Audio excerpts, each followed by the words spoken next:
Tere hommikust, armas kogudus, ja keda veel ei ole näinud, siis ütlen teile õnnistatud uut aastat Juliuse kalendri järgi. See on hea võimalus, võite seda jätkuvalt kasutada ja andke ninam-nips nendele, kes tulevad teilt pudelit norima. Täna jäid mu prillid koju. Nii et on pisut udused märkmed, aga noh, siis ongi hea, siis saate parema osa selle, mis südames on. Tahan anda esmalt teile tervitused edasi meie eestpalve koguduse poolt, Valga Betania kogudusest. Rääkisin eile ja Tarmo, ja ma olen su kätt näinud, võid tulla pärast palvetama, ja rääkisin eile Otto Aavistuga, kes on pastor seal koguduses, ja uurisin siis, kuidas nendel läheb, ja tema uuris, kuidas meil läheb. Ja Otto ise on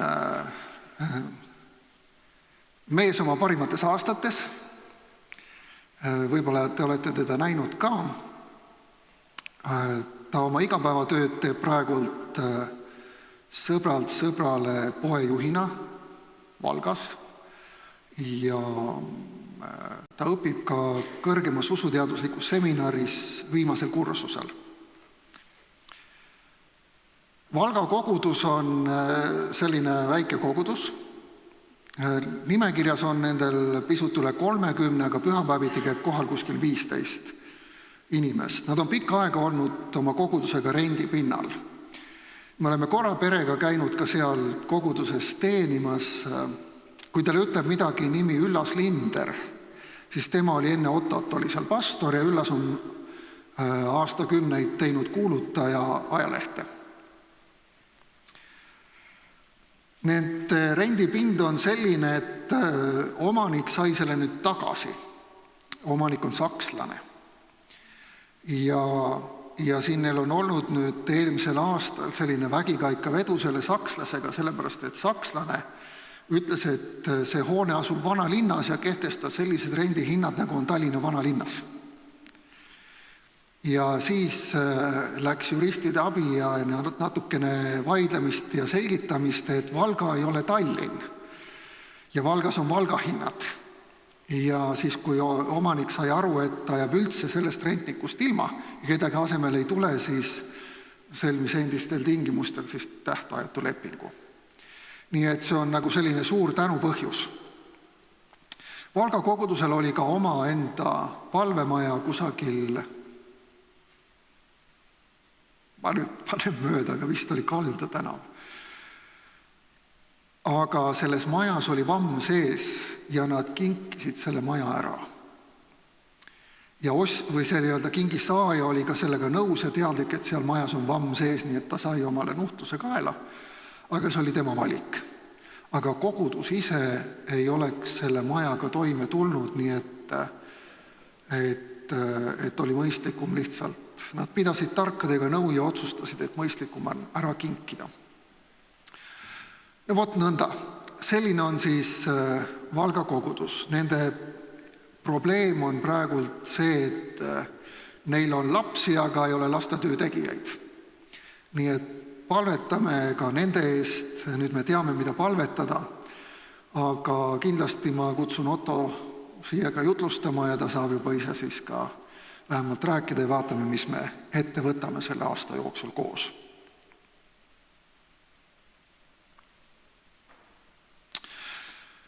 Nii, see on sellel aastal minu esimene jutlus.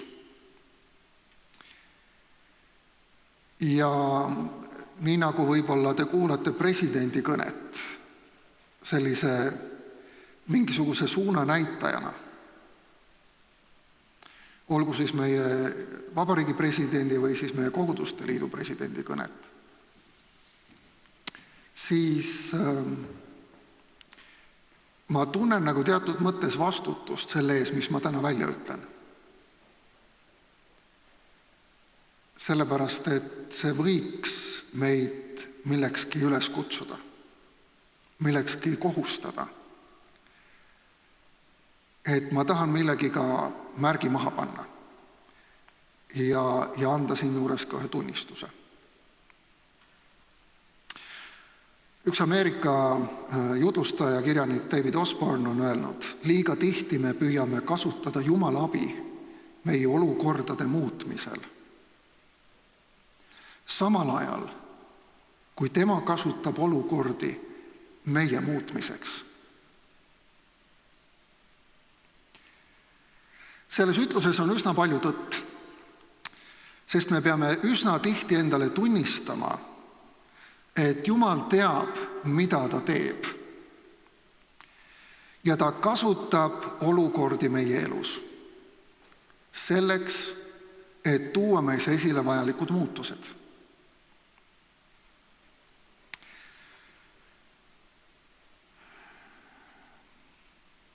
Kui sul on piibel kaasas, võid avada ta teisest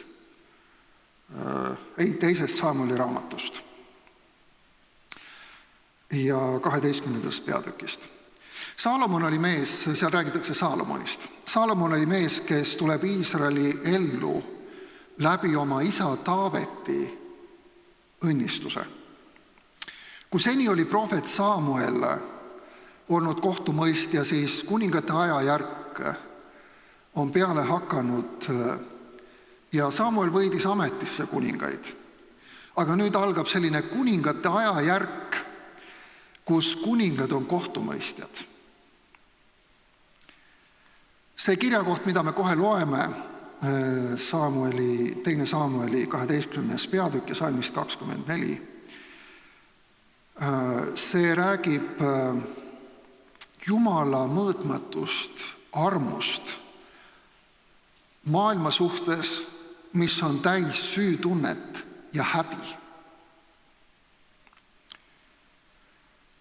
Paljud inimesed tunnevad oma elus, et nad on teinud märkimisväärseid patte, valeotsuseid, mille tulemusena Jumal ei saa neid õnnistada. Või Jumal lausa karistab mu perekonda selle või teise asja pärast, mis minu perekonnas on juhtunud või mida ma ise olen teinud.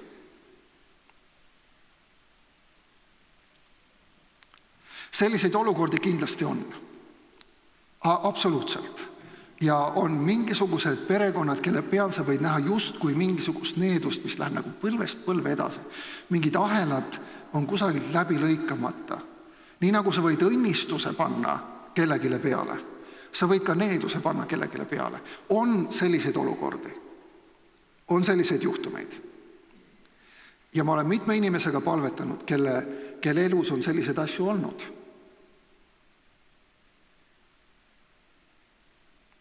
Aga see, mida me nüüd loeme, on suurepärane näide täiesti vastupidisest olukorrast.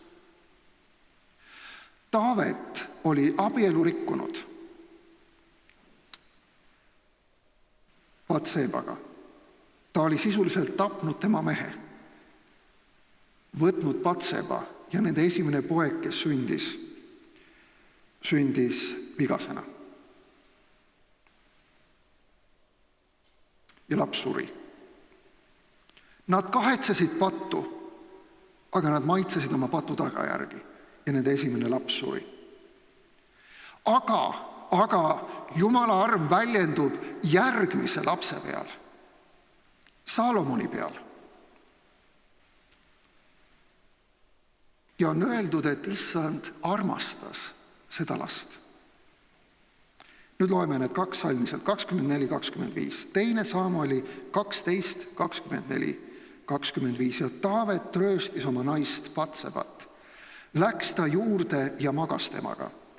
Ja naine tõi poja ilmale ning Taavet pani temale nimeks Saalomon. Ja Issand armastas teda. Ning Taavet läkitas ta prohvet Naatani käe alla, kes Issanda pärast nimetas tema Jedidjaks. Mitte siis tähesõdade filmist need Jedi rüütlid, eks ole, et ärge segamini ajage. Meie mõte võib-olla töötab nii, et kuna nad tegid pattu, siis ei saa sellel abielul kunagi olema õnnistust.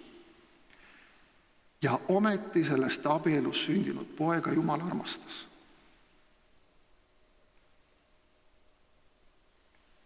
Ja tema prohveti käe all siis, kelle alla ta saadeti, nimetati ta Jedidjaks või Jedidjaks. Keeruline on, eks ole, nimede hääldusega. Kas on Hesekiel või on Hesekiel? Kas on Jesaja või on Jesaja? Eks ole, ikka vaieldakse. Aga siis, nimi tähendab, see on keegi, keda Issand armastab. Aga nüüd leidke üles 1. Kuningate raamat, 3. peatükk,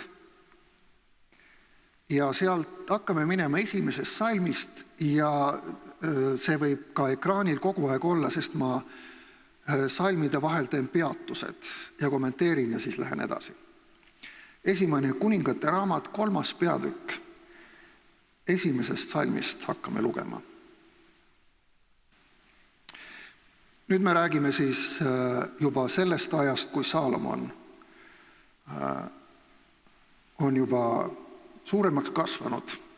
Ja on öeldud, ja Saalomon sai Vaaraoga, Egiptuse kuningaga languks. Ta võttis Vaarao tütre ja viis selle Taaveti linna seniks, kui ta oli valmis ehitanud oma koja, Issanda koja ja müüri ümber Jeruusalemma. Peab ütlema, et Saalomoni nõrkus oli võõramaalased, välismaised naised, eksootika. Ja kui sa loed 11. peatükki näiteks, siis sa leiad sealt, et tal oli üle 700 naise. Aga on arvatud, et Egiptuse kuninga Vaarao tütar on see, kellest on kirjutatud ülemlaul.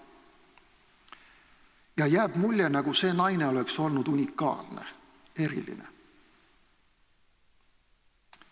2. salm, aga rahvas ohverdas alles ohvriküngastel, sest Issanda nimele ei olnud kuni selle ajani koda ehitatud. Ja see on asi, mis ei meeldinud Jumalale. Kõik paganlikud altarid olid maatasa tehtud ning selle kohale olid ehitatud altarid Issandale. Vaatamata sellele, et Jumal keelas seda, ikka tehti seda. 3. salm. Saalomon armastas küll Issandat, käies oma isa Taaveti seaduste järgi, aga ta ohverdas ja suitsutas alles ohvriküngastel. Mitte ainult Jumal ei armastanud Saalomoni, vaid Saalomon armastas Jumalat. Ning siin on öeldud, et ka tema ohverdas vales kohas. Ta läheb Gibeoni. Ja 4. salm, nõnda läks kuningas Gibeoni, et seal ohverdada, sest see oli suur ohvripaik. 1000 põletusohvrit ohverdas Saalomon sealsel altaril. See võib tähendada seda, et ta ohverdas 1000 looma korraga, aga ka seda, et ta käis seal 1000 korda. Aga seal on öeldud, et midagi erilist toimus, kui ta seal ohverdas. Gibeonis ilmutas Issand ennast, salm 5, Saalomonile öösel unes ja Jumal ütles, palu, mida ma sulle peaksin andma. Ja nüüd tuleb see point. Jumal esitab sulle elu küsimuse. Mida sa tahad? Mida sa üldse inimene tahad oma elult?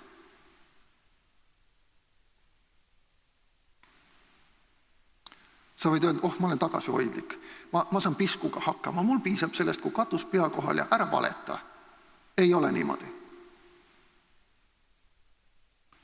Me tahame alati paremat. Me isegi tahame Jumala täis õnnistusi saada. Me ei ütle nii, mulle käib küll, mul sellest, mis on. Jumal, pole vaja, ära näe vaeva. Minuga on kõik fine.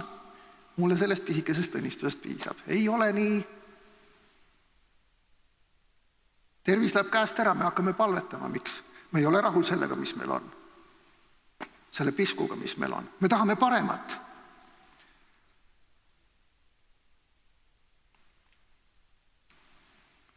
Väga tihti sa pettud ja asjad ärritavad sind. Sul on ootused elu suhtes, lähedaste suhtes ja kui need ei täitu, siis on paha. Kas sul on kristallselt selge, mida sa elult üldse tahad? Jumal ütleb siin, küsi ja ma annan sulle, kuid enne kui küsida, sa pead teadma, mida küsida. Kui me palvesse läheme, kas me üldse teame, mida Jumalalt küsida? Kui me ei tea isegi, mida me üldse tahame.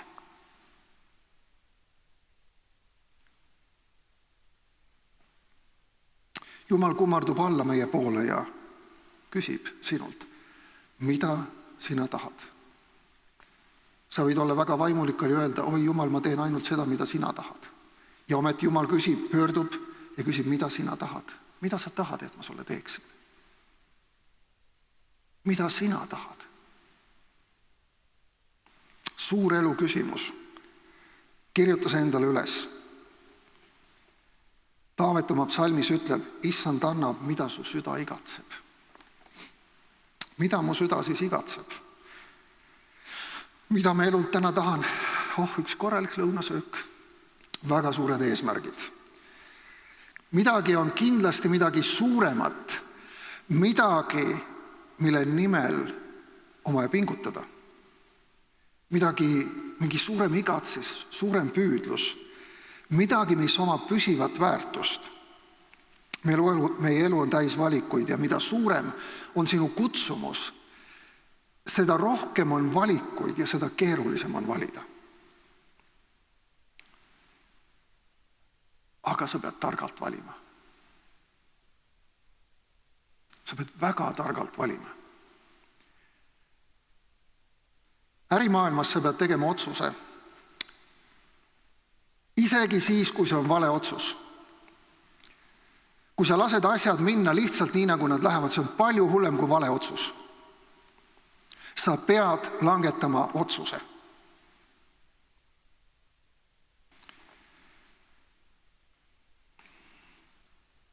Omapärane on see, et üks ja sama otsus tehtud erinevatel aegadel toob täiesti erineva tulemuse. Mingi otsus, mis sa teed nädal aega hiljem, mõtled, et sa viivitad veel, on täiesti vale otsus. On mingid otsused, mis sa pead langetama kohe.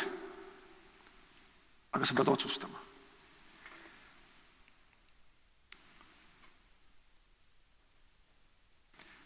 Aeg on olulise faktoriga. Millal sa otsustad midagi teha? Johannese evangeeliumi 16. peatükis salm 23-24 on öeldud ja sel päeval ei küsi te minult enam midagi. Tõesti, ma ütlen teile, mida te iganes palute isalt, seda ta annab teile minu nimel. Tänini te ei ole midagi palunud minu nimel. Paluge ja te saate, et teie rõõm oleks täielik. Jumal pakub meile sama võimalust, mida ta pakkus Saalomonile. Palu.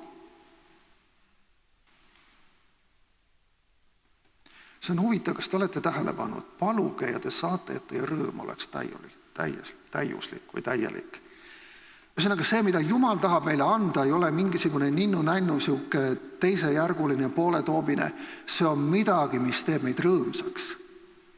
See on midagi head.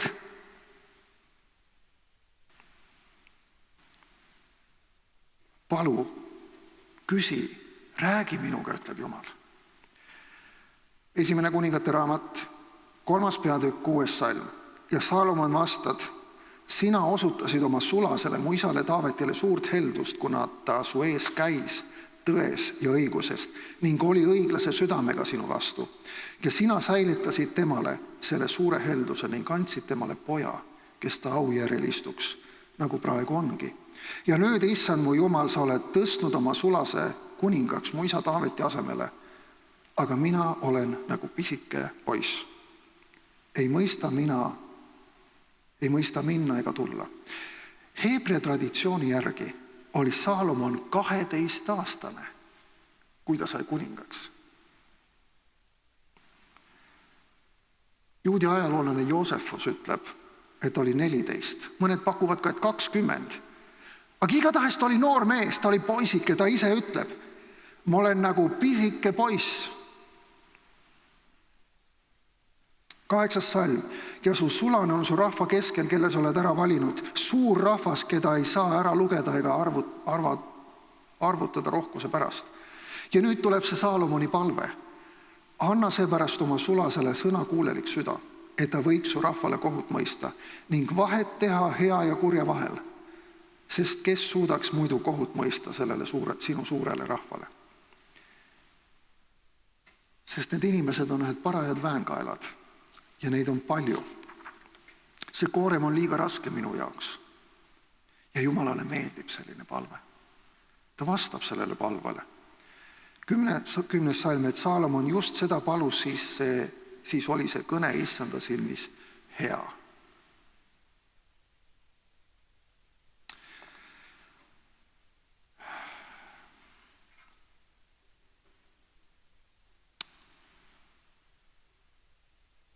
Te mäletate seda lauset, kui Sauli kohta öeldi. Saul oli Jumalast ära taganenud juba. Tema kohta ta profeteeris ja siis öeldi tema kohta, ennäe, eks Saulgi ole prohvetite hulgas. Ma kuulasin eelmisel aastal meie vabariigi presidendi selliseid sõnavõtte ja üks tema sõnumist on korduvalt öelnud, et me vajame tarka Eestit, tarku otsuseid, tarku inimesi. Ja ma pean tunnistama, et kui ma mõtlen eeloleva aasta peale, siis me tõesti vajame tarkust, et teha õigeid otsuseid.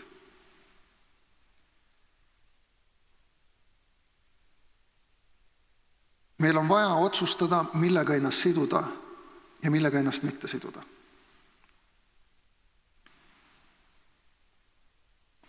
Meil on vaja otsustada, mida uskuda ja mida mitte uskuda.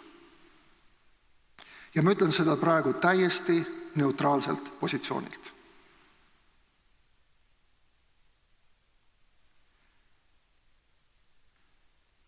Me tegime ühe kõhklusega oma peres ühe otsuse 2 aastat tagasi, peaaegu 2 aastat tagasi. Ja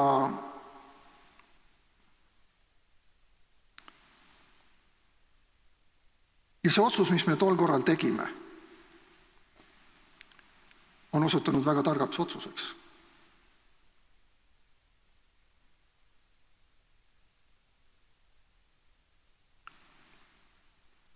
Ma ei tee sellist saladust. Me investeerisime päikesepaneelidesse.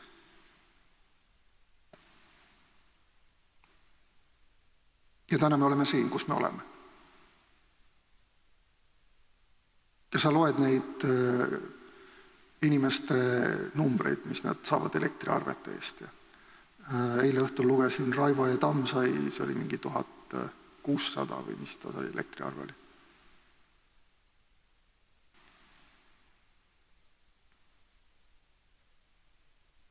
Täna on meie ees uued otsused, uued valikud. Ma räägin mind ja Talvit. Meil on uued otsused, uued valikud. Sinu ees on sinu valikud ja otsused, mida sa pead langetama. Aga sa ei saa jätta otsustamata, sest see on hukatuslik. Sa pead ära otsustama. Mis iganes asi see sinu elus on, sa pead ära otsustama selle.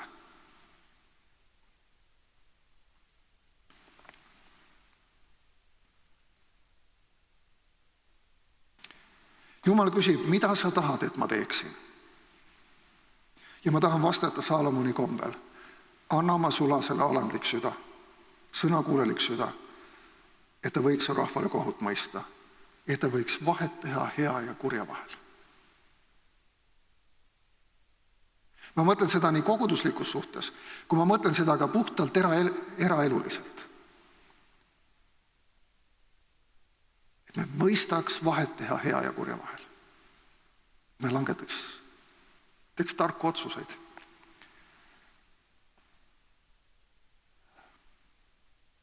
Kui sa oled palunud tarkust, siis sina pead tegema otsuse.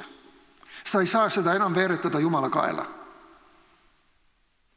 Sest sa oled palunud, Jumal, anna mulle tarkust teha õige otsus.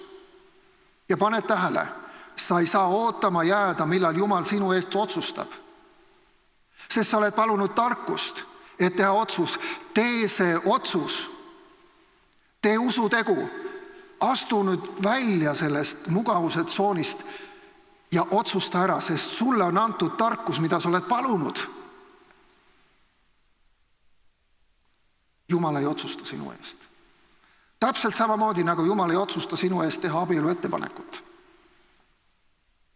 Sina pead tegema. Ja Jumal ei otsusta sinu eest ka. Mida sa pead täna homme tegema?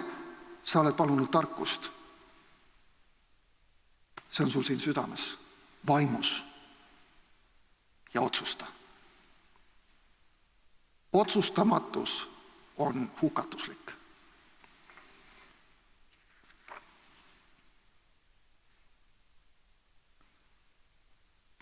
Kui sa oled palunud tarkust, siis sa pead tegema otsuse. Jumal on andnud sulle tarkuse otsuse tegemiseks. Ja ära lase sellel palvel liiva joosta. Kui sa ei ole mitte kunagi varem palunud Jumalalt tarkust, siis me teeme seda nüüd. Me teeme seda praegu. Me ei räägi ainult sellest, vaid me palvetame, sina palud. Leia mingisugune, ole ja sealt mingi siuke muusika peale meile. Me võtame aega 2-3 minutit ühe loo jagu. Ja instrumentaal võiks olla. Ja tee oma südames oma mõtetega. Palu, et Jumal annaks sulle tarkuse teha vahet õigel ja valel, heal ja kurjal. Et ta annaks sulle üleloomuliku tarkuse. Et ta annaks sulle ka julguse teha otsused.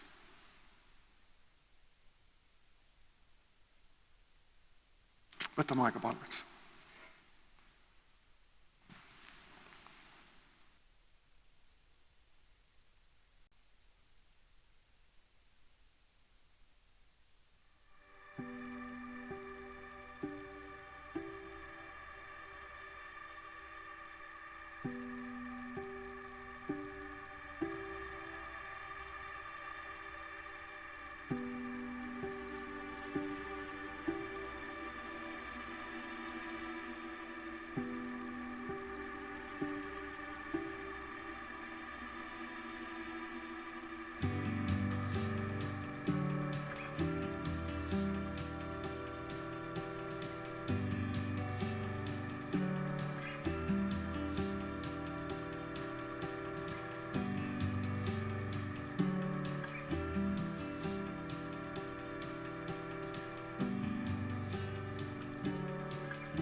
Ja Jumal ütles temale, sellepärast, et sa palusid seda, ega palunud enesele pikka iga, rikkust ja oma vaenlase hinge, vaid palusid mõistust, et kuulata, mis on õige. Siis ma teen, vaata, nagu sa ütled, näe. Ma annan sulle targa ja mõistliku südame, nõnda, et sinu sarnast ei ole olnud enne sind, ega tõuse sinu sarnast ka mitte pärast sind. Aga ka seda, mida sa ei ole palunud, ma annan sulle. Nii hästi rikkust kui au, nõnda, et kogu see eluajal ei ole ükski kuningas sinu sarnane. Ja kui sa käid minu teedel, pidades minu määrusi ja käske, nõnda nagu käis su isa Taavet, siis ma pikendan su elupäevi. Siin on see lootus sinule, mida iganes sa oled teinud, millist pattu. Jumala arm on lihtsalt nii suur, et ta ütleb Taaveti kohta, pidades mu määruse ja käske, nõnda nagu käis su isa Taavet, kes rikkus abielu Batsebaga, kelle esimene poeg oli vigane ja suri. Sul on lootus. Jumal pikendab su elupäevi. Ja Saalomon ärkas ja vaata, see oli olnud unenägu. Ja kui ta tuli Jeruusalemma, siis ta astus issanda seaduse laeka ette, ohverdas põletusohvreid ja valmistas tänuohvreid ning tegi kõigile oma sulasele suure peo. Kui tihti juhtub nii, et me ei tea, tunnistame oma palvetes, et me ei tea, mida teha.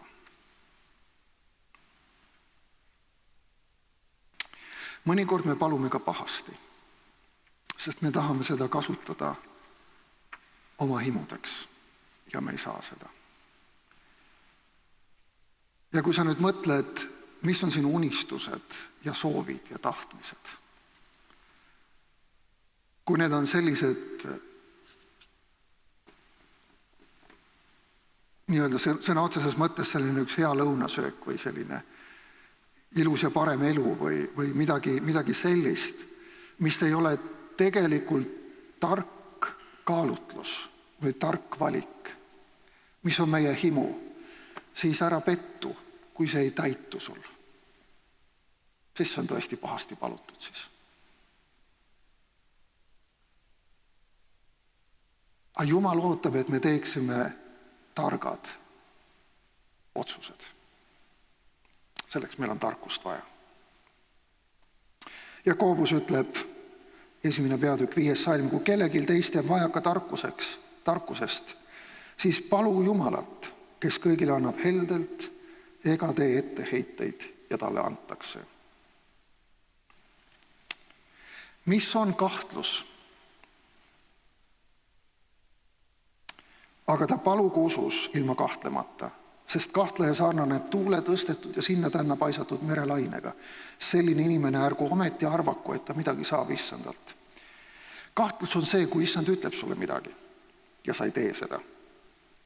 Miks sa siis üldse küsisid? Kui sa ei kavatse tema nõu järgi toimida. Üks ingliskeelne tõlge ütleb, et palu teda, ta rõõmuga vastab sulle. Palu ja ta rõõmuga vastab sulle. Ja ma lõpetan selle suure küsimusega, mille sa ilmselt kirjutasid endale üles. Mida sa tahad? Mis on üldse see, mida sa tahad? Jumal sind väga õnnistagu. Ma soovin, armas kogudus, eelolevaks aastaks kogudusena meile tarku otsuseid. Ja ma, hea sõber, soovin sinule, kes sa siin oled, kes sa vaatad meid interneti vahendusel. Ma soovin, et sa teeksid targad valikud oma elus. Langetaksid targad otsused, kuid ära jätta otsustamata. Jumal sind väga õnnistagu. Tõuseme, palvetame ja siis laulame koos. Isa taevas, ma tänan, et sa üsna tihti paned meie ette ühe lihtsa valiku, elu või surm. Ja sa annad soovituse, vali elu. See on lihtne valik võib-olla. Isa, aga ma palun, et sa annaksid meie eluleva aastal meie igapäeva toimingutes tarkust teha õigeid otsuseid. Võib-olla need on väga määravad meie tuleviku suhtes. Issand, sa näed aegu, milles me oleme, mis on tulemas, seda ebakindlust. Issand, kui kõik ütlevad võib-olla, et nüüd on rahu ja julgeolek, aga isa, ma palun, et sa annaksid meile tarkust näha aegu ja mõista neid ja teha õigeid otsuseid, õigeid valikuid. Isa, ma tänan, et sa oled andnud meile armuaega ja oled pikendanud meie vabaduse aega. Isa, ma palun, et me kasutaksime seda targalt, tõesti targalt. Isa, õnnista meie presidenti, meie valitsust, meie Riigikogu. Isa, palume sinu õnnistust meie koguduste liidu presidendile, meie koguduste liidu vanemate kogule, juhatusele, teha õigeid otsuseid, õigeid valikuid. Isa, ma palun sinu tarkust meie koguduse juhatusele, et me võiksime sellel aastal olla targad majapidajad. Isa, tänu sulle. Isa, ma tänan, et me võime julgusega tulla sinu ette ja öelda, issand, et anna andeks see patt, mida me oleme teinud ja issand, nagu su sõna ka ütleb, et kuigi Vanas Testamendis vanemate patud nuheldi laste peale mitu põlve, issand, siis nüüd enam ei ole nii, et isad söövad viinamarju ja laste hambad on hellad. Issand, me oleme igaüks oma patuga sinu ees ja vastutame oma elu eest. Issand, anna meile seda aega meelt parandada. Issand, sa näed neid rumalaid valikud, mida me oleme oma elus teinud ja mille vilju me maitseme. Isa, aga me palume armu. Kuigi võib-olla see meie esimene otsus, meie esimene poeg on vigane ja surnud. Issand, sa näed seda järgmist otsust, mis on sündimas. Isa, me palume anna tarkust. Issand, et see võiks olla õnnistatud otsus, õnnistatud valik. Issand, et see valik oleks selline, milles me tunneme rõõmu. Issand Jeesus Kristus, sa oled hea ja sinu heldus kestab igavesti. Amen.